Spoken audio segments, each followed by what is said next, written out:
podcast with your host Sana, where we explore the art of living a balanced and fulfilled life. Now, today's conversation is one that resonates deeply with all of us: mindful breathing and mind body alignment. So, whether you are looking to ease stress, improve your health, or simply find a greater sense of presence in your daily life, this episode is for you. And joining me today is someone who truly embodies resilience and the power of the mind body connection. Listeners, meet David Frost. He's a retired US veteran who suffered a serious back injury around the time of 9/11. And despite the challenges, he went on to become a master fitness trainer, compete in world championships, and now he runs Well Past 40, which is a company dedicated to helping people achieve peak fitness at any age. And with that, David, welcome to the show, and I'm so honored to have you here with us today. My goodness, Anna, and thank you so very much for here on our first day of spring or autumn, depending on where we are. Love to chat about two of my favorite topics, as you mentioned, mind body alignment and how we can make the best use of our busy days by being immersed in our activities. So, thank you. Absolutely. So, David, such a remarkable journey. I mean, from military service to overcoming serious back injury to excelling in world championships. So, if you can share, what exactly kept you going on, and then how mindful breathing or mindfulness it play a role in your recovery and success. Well, I certainly will. And if I may share, Sana, that I am a kind of a distant relative, but a relative of a poet named Robert Frost, who was a poet Mhm. laureate of this crazy country. And he, believe it or not, he was a pretty funny guy. And Uh-huh. he shared that, believe it or not, most folks spend too much time worrying about one part of their body, the wishbone. So I always thought that that little bit of humor kind of shapes a lot, doesn't it? Whether you're talking about how we hum to make our vagus nerve connect our gut with our mind, or how we exercise like the Stoics encourage us to do to get the heart rate up and then get back to thinking. So I really admire some of the time tested ideas from ancient days where folks really had time to think. And isn't it interesting in our busy 2025 lifestyle? Let's Yeah. go, go, go. We certainly don't spend enough time doing nothing to get ready to do better when we put our mind and body to a task. So that quote from Robert Frost, my distant relative, kind of sets up what I think is a very important journey. Now, in America, we have an advanced degree called a Master of Business Administration. But I'm not talking about business and fiscal matters. I'm talking about physical matters. So I say the journey of an MBA leads to a more productive and healthier life. So that's my definition of MBA. Now, behind that, I'll offer a long mnemonic aid or an acronym. And because we're adults, we have the freedom of choice, thankfully. And I use the acronym I choose to kind of shape this is the context, Sana, for what we're chatting about for mind body alignment and immersion. So I is immersion or integrating your body and mind systems. That's the letter I. C, chemistry.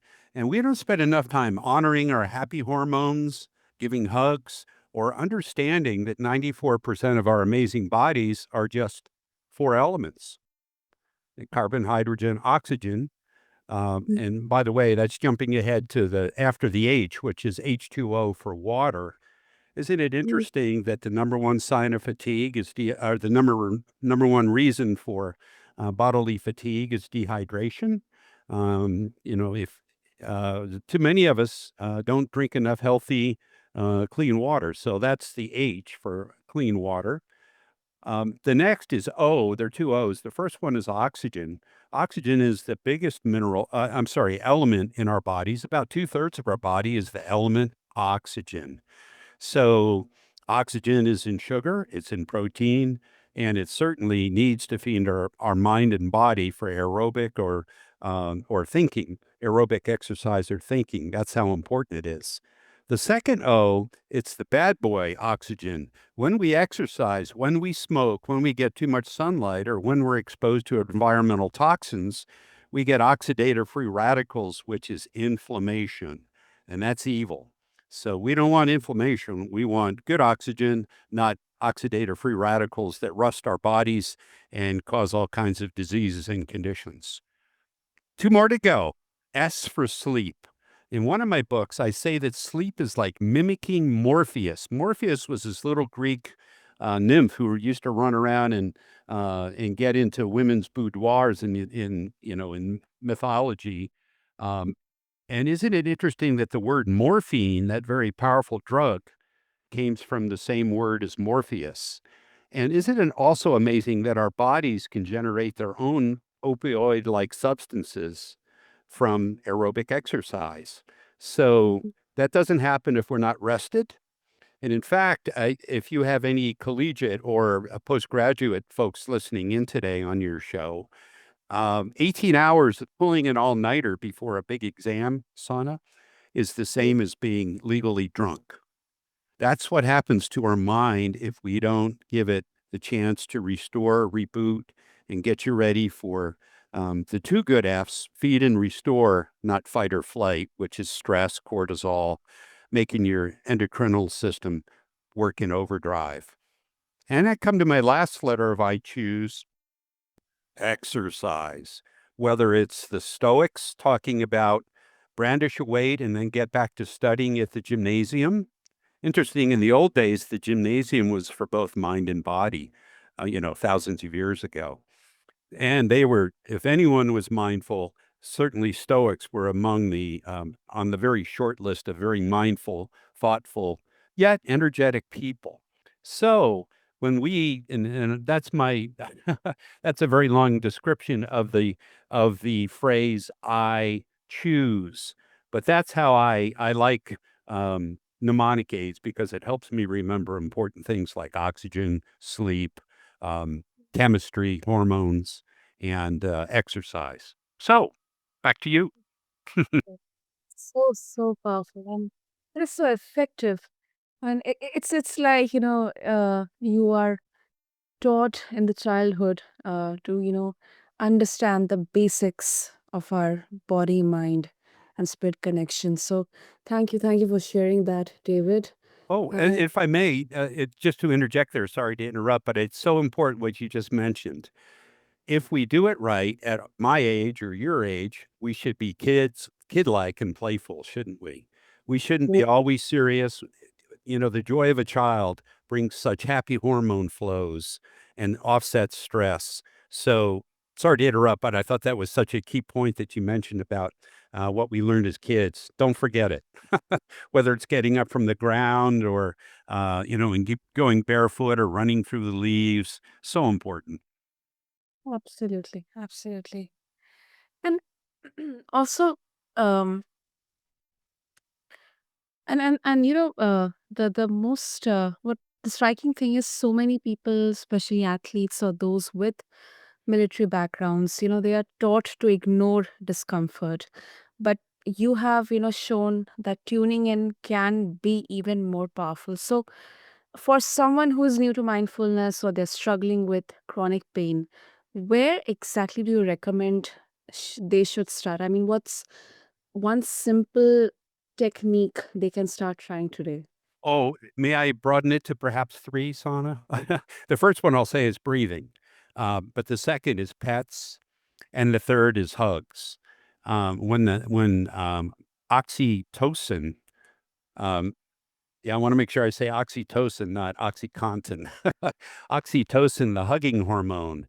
Boy, isn't it wonderful that if you're in love or if you get a big hug from your kid or the puppy licks you in the face, that kinda makes, discomfort and pain take a back seat, doesn't it? So, breathing is first, but I'd also mention hugging friends or family and pets. They're just wonderful for what we have. Now, I will share. I've written professional articles about pain being a very useful thing. Pain is feedback from our amazing neurosystems that, that evolved over the centuries. And it's saying that something isn't right. I mean, our nerves also tell us when something is really fun, like a nice hug. But when we get what I call a niggle or a pain, that suggests that something isn't right. Either a joint is misaligned, or we put too much stress on the connective tissue, or we've caused a migraine from a chemical imbalance, perhaps. So the number one thing, and again, I'm not a neurologist, I'm not a physician, yet I am a 72 years young athlete who believes that mindful breathing can help manage discomfort. When I had my major back surgery, I practiced the same breathing that I did when my wife was practicing natural childbirth. I know that many people in the military, whether they're snipers or people in high stress conditions, they have breathing techniques that make all the difference of the world for being able to perform in stressful situations. So I hope that triad, that a practical triad that Dave Frost says is important. First is breathing and how you breathe and when you breathe. The second is never pass up the opportunity to be kid-like, hug a pet, get licked on the face by the cat or the dog, um, and never pass up the opportunity to get a hug from a stranger or a friend. Those are my top three, but the first is breathing. Uh, Pain ain't all bad. Most of it's bad, but pain is useful feedback that something isn't right. And if you understand it and you're reflective and introspective, I think that many of us can do a better job with some types of pain, mm, chronic. And chronic, my definition of chronic pain is something that keeps you from doing your activities of daily life or your work for a period of about 3 months. So it doesn't mean it's severe. It could be lingering, but the duration of chronic pain makes it so. It's not acute, episodic discomfort. It's long term. So ways to deal with that is get into the cycle of mindful breathing, relaxing, hugging, get a pet, that kind of thing. mm. Really, such as basic as breathwork or as basic as a hug, a warm, lovely hug can be so, so powerful and transformative. Wonderfully stated. Isn't it interesting that some simple things are very hard in our busy lives? We forget to get a peck on the cheek or a hug or take a deep breath and celebrate carbon dioxide. In our busy lives, we kind of say, oh, I'm out of breath. If we learn to manage our carbon dioxide, our lungs do a better job. And when our lungs do a better job, our heart does a better job. When our heart does a better job, our bodies do a better job. When our bodies do a better job, we think better. It's a wonderful cycle when it's an upward spiral. It's a terrible downward spiral that too many of us get into. I don't know why it is that depression and things like that, drug use are at high levels. But my heart of hearts tells me that if folks were to get back to happy days of yesterday before, smartphones and before streaming video and too much news, I think we'd all be able to just kick back, lower our blood pressure, and have healthy minds. Yeah. Absolutely. And with that, you work with people over 40, and there's often this misconception that aging means inevitable decline. So, how does breath work and body awareness, mind actively listening to the body, how do they help people redefine what's possible, as they age? Oh, wonderful, wonderful question. And how many folks on our crazy planet are over middle age or in middle age or later years? And the answer is probably half. But we forget how to be kid-like. We forget how to laugh and have fun and breathe and so on. So for people that I work with, Sana, I call it the 7S model to build your physical portfolio. And underlying this is mindful breathing, by the way. So breathing isn't one of the seven, they're all S's. Again, another mnemonic or word aid to help folks remember. So here are the seven that I talk to with all my clients and those my ideal readers that read the books that I write about healthitude, fitness, and wellness. Strength, stability, stamina, stretching, restorative sleep, like mimicking Morpheus, as I said earlier, countering stress. That's the one takeaway. Negative stress. We don't want stress unless you're being chased by a bad dog, right? We want happy stress or eustress. We don't want chronic stress. And then the last one, what was seven?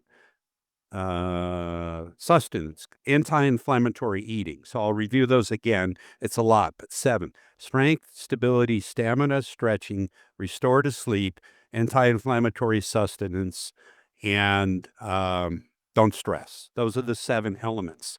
Underlying all those, how you exercise best relies on breathing. And back to my comment about mind body alignment, if you are doing exercise in which you're immersed, for instance, you're walking or hiking with a friend, perhaps, or by yourself, and you're out in nature. Doesn't that sound better than sitting on a stationary bike, which is, you know, looking at a blank wall or looking at a smart screen? Why not look at nature and be immersed and change your routine? That's when you get the most bang for your buck for both the brain and the body. So, breathing and your attitude really relate to all seven of those. Do I eat junk food or do I eat to live with the right things? And as we find, as we exercise better, we eat better almost always. These seven S's are all interrelated. They're all underwritten by that wonderful thing called breath.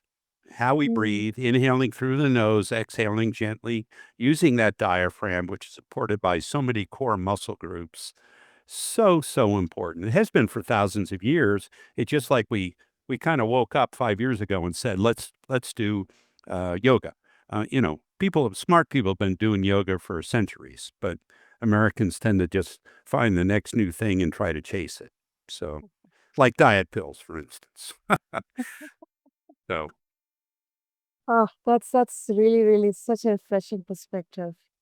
And as you mentioned about this, I think some people also believe that mindful breathing is just a trend, and that real fitness is all about high intensity workouts and pushing past limits. So how would you respond to those, David, who think mindfulness practices are unnecessary? That's just a trend. To your listeners, by the way, that is not a planning question. That's a wonderful question, but it's very much a theme of my third book, which is Oh. discussing cardiovascular health. And what we have found out, I myself have had kind of a kryptonite experience finding out that too much exercise for me was not good. I actually stimulated cardiovascular disease because my body responded to inflammation from Mhm. exercise by depositing calcium in my arteries. Okay. I have a clean lifestyle. My blood chemistry is very good. But one of the reasons why I am classified as having coronary artery disease is because I exercise too hard for too long. So isn't that interesting? In medicine, in pharmaceuticals, and in life, there is a thing called a dose response curve, Sana, and I'm sure you've heard of it. Many of your listeners probably have. We want to find the sweet spot between toxic doses or not doing enough to get the positive response. We want a little inflammation. That's how our bodies restore, rebuild, and grow skeletal Mhm. muscles, organs, and whatnot. So, in a sweet spot between, let's say, the dose response for exercise is two S curves. And the area between those curves is the safe spot where some guidelines, what they're finding out is that um, we want people to spend most of their time exercising at about conversational heart rates. Isn't that interesting? Not to go hard all the time. Now, we do want, it's very good for your heart and your system to occasionally what I call red zone or go high intensity or mid to high intensity. but we live longer not from high intensity. We really live longer by building mitochondria and capillaries, which come from low Mhm. intensity exercise. So America has a guideline, which I think is way too low. But for Joe Sixpack in America, he or she is told to exercise 150 minutes a week or 75 minutes of higher intensity. I say that's not enough. If you use the guideline of metabolic equivalents or METs, I think folks can tailor their own exercise to be in the sweet spot, Sana, of dose and response to live Mhm. longer and live better. Now, if you do lift weights or do use bands or move heavy stuff, um, Mhm. skeletal muscle is very, very important. And I truly believe in that. In fact, my second book, I don't know if your readers can see that, my second book is called Strong to Save for a reason because Mhm. lifting heavy stuff is very, very good medicine. So that helps for health span, which is years without chronic disease. But if you don't have good lungs and good heart pumping system, isn't it interesting that our bodies have 60,000 miles of pumping? You know, Yeah. arteries, veins, and capillaries, 60,000 miles. And that's pumped by a heart the size of my fist, probably. You know, some are smaller, Mhm. some are bigger, and it's 1 watt. Isn't that just fascinating? The center of our being, I mean, some could argue the soul or the mind, but we wouldn't exist without oxygen and nutrients pumped by a 1 watt transmitter through 60,000 miles of piping. So that's the importance of a mix of low intensity aerobic exercise, but occasionally getting your heart rate up by lifting weights or jogging up a hill or something like that, spinning faster on an exercise bicycle. Very good point. Their exercise science is changing. 20 years Mhm. ago, it used to be a ratio of about 60% low intensity capacity building and 40% mid to high intensity. 20 years later, it's 80-20. So if I exercise 6 hours a week, almost 5 hours of that are conversational, low intensity, capacity building time. Some say it's boring. I say, hey, get immersed, make it happy, write the next great novel, think of a joke, or something, hum your own favorite songs. It does not have to be boring, but it is necessary to extend your health span. Absolutely. So I hope I answered your question. It's a loaded topic. And of course, folks like me have written books about that. But thank you. That was not a planted question. That was a very good question. Great, great, David. Great. Of course. So before we wrap up, if our listeners would like to get access to all of your books, your upcoming third book as well, and connect with you, how they can do that. Yes, my probably the best email that I can offer for your listeners, Sana, is Dave, Dave, at wellpast40.com. And I'll spell WELLPASTFORTY.com, not the number 40, written out 40.com. My my main website is wellpast40.org in the US. And my Instagram is David Emerson Frost. I mentioned that I was related to Robert Frost, but I'm also related to Ralph Waldo Emerson. So that's why I felt I better Wow. write a book. That's so good. That's so good. We'll have all the details mentioned in the show notes. And David, thank you. Thank you so much for this absolutely inspiring conversation. I mean, first of all, thank you for sharing your journey and also your wisdom. So My goodness, thank you so very much. And if folks can take away a 7S or an I choose memory aid, hey, when everything else is going wrong, remember to breathe mindfully and you're a lot better off. that is so such a beautiful takeaway, listeners.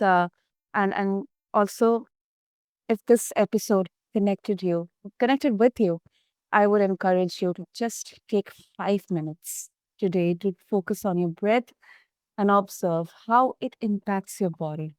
And if you are interested in learning more about David's work, be sure to check out the show notes along with this episode. And as always, don't forget to subscribe to us, leave us a review, and share this with someone who could use a little more of mindfulness in their life. Until next time, stay present, stay mindful, and keep living with intention. Thank you.